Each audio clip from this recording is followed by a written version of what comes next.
आप सभी को जय मसीह की जय मसीह। और मैं प्रभु यीशु मसीह का धन्यवाद करती हूँ। आज के खास पवित्र दिन हमारे जीवन में प्रभु ने दी है और हम परमेश्वर के कलाम से कुछ सीखने जा रहे हैं। आइए हम प्रार्थना करेंगे। प्रभु जी तेरा धन्य जी, प्रभु अपने वचन से अपने कलाम से आप हमें सिखाइए, अपनी उपस्थिति से भरे यीशु मसीह के नाम में प्रार्थना मांगते हैं, आमीन। तो हम निकालेंगे मत्ती रचित सुसमाचार उसका 7 अध्याय 24, 25, 26, 27, 28 और 29। तो हम लोग पढ़ेंगे और मैं आपके लिए पढ़ना चाहती हूँ। और इसमें है घर बनाने वाले 2 मनुष्य, बुद्धिमान और मूर्ख के विषय में दिया हुआ है। तो आप ध्यान से सुने। इसलिए जो कोई मेरी ये बातें सुनकर उन्हें मानता है और वो उस बुद्धिमान मनुष्य के समान ठहरेगा जिसे अपना घर चट्टान पर बनाया और मेघ बरसा और बाढ़ें आई और आंधियां चली और उस घर से टकराई, फिर भी वो नहीं गिरा क्योंकि उसकी नींव चट्टान पर डाली गई थी। परंतु जो कोई मेरी ये बातें सुनता और उन पर नहीं चलता वो उस निर्बुद्धि मनुष्य के समान ठहरेगा जिसने अपना घर बालू पर बनाया और मेघ बरसा और बाढ़ें आई और आंधियां चली और उस घर से टकराई और वह गिर कर सत्यानाश हो गया। जब यीशु ये बातें कह चुका तो ऐसा हुआ कि भीड़ उसके उपदेश से चकित हुए, क्योंकि वह उनके शास्त्रियों के समान नहीं परंतु अधिकारियों के समान उन्हें उपदेश देता था। Hallelujah, hallelujah. और हम सब इस कहानी को बहुत बार पढ़े हैं और सुने हैं और हम जानते हैं कि 2 मनुष्य घर बनाने के विषय में है। और हम ये भी जानते हैं, बहुत सारे गीत भी है कि चट्टान पे मनुष्य ने घर बनाया और बालू पे घर बनाया, है ना। तो यहाँ पर भी लिखा है कि 2 मनुष्य है जो घर बनाते हैं। और हम जानते हैं कि एक मनुष्य किसमें घर बनाया, किसमें घर बनाया, चट्टान पे बनाया। और एक मनुष्य किस पे घर बनाया, बालू पे बनाया। लेकिन अंत में हम देखते हैं जो बालू पे घर बनाया था उसका घर क्या होगा, उसका घर सत्यानाश हो गया। लेकिन कब हुआ, क्योंकि जब आंधी आई, बाढ़ें आई, है ना, तो चट्टान वाला घर तो वही है, उसको टच से मस नहीं कर सका। लेकिन जो बालू पे घर था वो क्या हो गया, आंधी तूफान से सत्यानाश हो गया, मतलब नामो निशान उसका खत्म हो गया। और यहाँ पे एक चीज कहता है, जो कोई मेरी ये बातें सुनकर उन्हें मानता है। मेरी ये बातें मतलब यीशु मसीह की बातें। यीशु मसीह चट्टान है। अगर जो घर बनाना चाहते हैं, यीशु मसीह जैसे कहता है ऐसे घर बनता है, तो वो बुद्धिमान मनुष्य है। जो यीशु की बात मानता है वो कौन मनुष्य है, बुद्धिमान मनुष्य है। यहाँ कहते इसलिए जो कोई मेरी बातें सुनकर उन्हें मानता है वो उस बुद्धिमान मनुष्य के समान ठहरेगा जिसने अपना घर चट्टान पर बनाया। हमें अपना घर को कहाँ पे बनानी है, चट्टान पे बनानी है, क्योंकि मौसम अलग अलग है।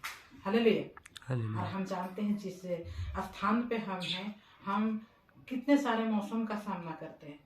हम बारिश का सामना करते हैं, हम गर्मी का सामना करते हैं और हम आंधी तूफान का सामना करते हैं, है ना। और अभी सर्दी है तो हम स्वेटर पहन के बैठे हैं, है कि नहीं। तो अगर हमें सर्दी लगेगी और स्वेटर नहीं है तो मुश्किल होगा ना हमें दिन काटना। गर्मी है और हमारे पास घर में पंखा कूलर नहीं है तो हमें समस्या होगी, है ना। और यदि आंधी तूफान है और तूफान में हम घर के बाहर है तो ये हमारी क्या है, ये नासमझी वाली बात है ना। तो इसलिए बुद्धिमान मनुष्य क्या करता है, अगर आंधी आता है तो वो अपने घर में आ जाता है ना। बुद्धिमान मनुष्य क्या करता है, सर्दी आने वाला है तो मुझे उसके लिए क्या करना है, जैकेट खरीदना है, स्वेटर खरीदना है और उसका प्रबंध करता है। हालेलुया। और अगर गर्मी का मौसम है, अगर किसी मनुष्य के घर में पंखा कूलर नहीं है, है ना, ठंडी हवा देने के लिए, तो गर्मी आने से पहले बुद्धिमान मनुष्य पंखा कूलर का इंतजाम करता है। हालेलुया। ताकि जब जिस प्रकार का मौसम आए तो उस प्रकार उस मौसम में क्या कर सके, उस मौसम में उसका वो लाभ उठा सके। बारिश आंधी तूफान आया तो अपने घर पे आ गया, जिस घर में वो चट्टान पे बना हुआ है, क्योंकि चट्टान पे घर बना हुआ है तो आंधी तूफान से तो वो भागेगा नहीं ना, तो इसीलिए वो घर के अंदर रहता है।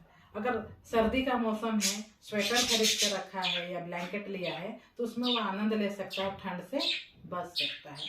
अगर वो है ना गर्मी मौसम है तो अगर पंखा कूलर है तो अपने घर में आराम से उस गर्मी से बच सकता है।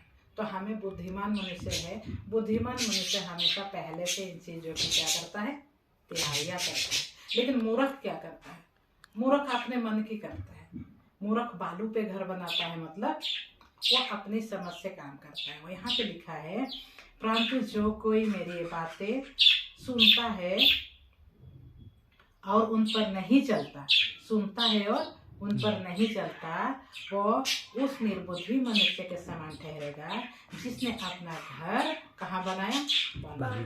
वो सुना परमेश्वर की बातें, लेकिन उन्होंने उसको सुन के वो काम नहीं किया, प्रभु की बात नहीं सुना और अपने मन से घर बनाए। मतलब अपने मन से करना मतलब है ना, वो इंतजाम नहीं करता है, क्योंकि मौसम हमेशा एक सा नहीं होता है, मौसम हमेशा अलग अलग होता है। अभी हम सर्दी में बैठे, अचानक धूप आ जाती है ना, मौसम अचानक बदल जाती है। अभी आप देखोगे पूरा उजाला है और तुरंत क्या हो जाएगा, अंधेरा सा हो जाएगा, बादल छा जाएगा। तो मौसम कभी भी कहीं भी कैसे हो सकता है ना। लेकिन हमें हमेशा निर्बुद्धि के तरह नहीं कि हम बेइंतजाम के साथ रहे, हमें हर चीज़ के लिए इंतजाम करना चाहिए। हमें चट्टान पे घर बनाना चाहिए। हमें प्रभु की बात को सुन के उसको मानते हैं तो हम चट्टान पे घर बनाने वाले मनुष्य के समान हैं। तो हमें क्या करनी है, अपनी चट्टान में नींव लगानी है। और कितना बड़ा भी आंधी तूफान है ना, आंधी आए, मेघ बरसे, बाढ़े भी आ जाए है ना, और उस घर से क्या हो, टकराए, और वो घर क्या होगा, गिर जाएगी क्या, है नहीं गिरेगा। चाहे बाढ़ भी आ जाए और उस घर से टकराएगा, बार बार टकराएगा, लेकिन टकरा के उस बाढ़ को क्या होगा, वापस लौटना पड़ेगा ना, नहीं पड़ेगा, क्योंकि वो घर चट्टान पे बना हुआ है। लेकिन अगर हम प्रभु यीशु मसीह की बात नहीं सुनते तो हम बालू पे घर बनाने वाले हैं। जब मौसम खराब होगा, आंधी बाढ़ आएगी तो वो घर गिर जाएगा। तो इसीलिए हमें इन दोनों मनुष्यों में से हमें एक मनुष्य के समान बननी है जिन्होंने सुना प्रभु की बातें और अपना घर चट्टान पे बनाया।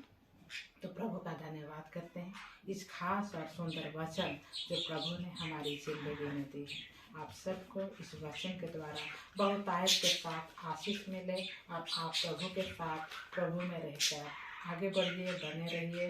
प्रभु आपको चट्टान पे घर बनाने के लिए बुद्धि और ज्ञान से और अभिषेक से भरेगा। सब कुछ